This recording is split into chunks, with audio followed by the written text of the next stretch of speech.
पुण्यातल्या कोंढव्यात बेकायदेशीर नमाज पठणाच्या विरोधात हिंदू जन आक्रोश मोर्चाचं आयोजन करण्यात आलं होतं।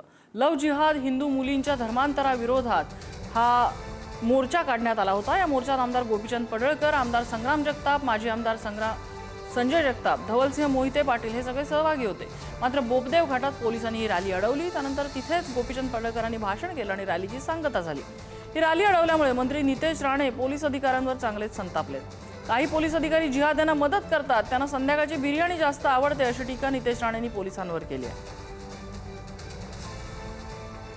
पार्ट्या करणं, खुलेआम नमाज पढणं, तिथल्या जागेमध्ये अतिक्रमण करणं, लव जिहादच्या घटनांमध्ये वाढ होणं, या सगळ्या बाबीसाठी आजच्या या मोर्चाचं आयोजन केलेलं आहे। कोंढवा हे या सगळ्या कारवाई करण्याचं सेंटर झालंय। एखादी हिंदू मुलगी घेऊन गेले तिथं कोंढव्यात त्यांना आसरा मिळतोय। लँड जिहाद जेवढ्या झालेल्या आहेत, सरकारी जागेत जेवढे अतिक्रमण झाले त्याला सपोर्ट त्या लोकांच्याकडून मिळतोय। हे सगळं थांबलं पाहिजे। धर्मांतरणाचे विषय खूप वाढायला लागलेले आहेत आणि आता बापदेव ही तर पवित्र भूमी आहे, कानिफनाथाची भूमी आहे।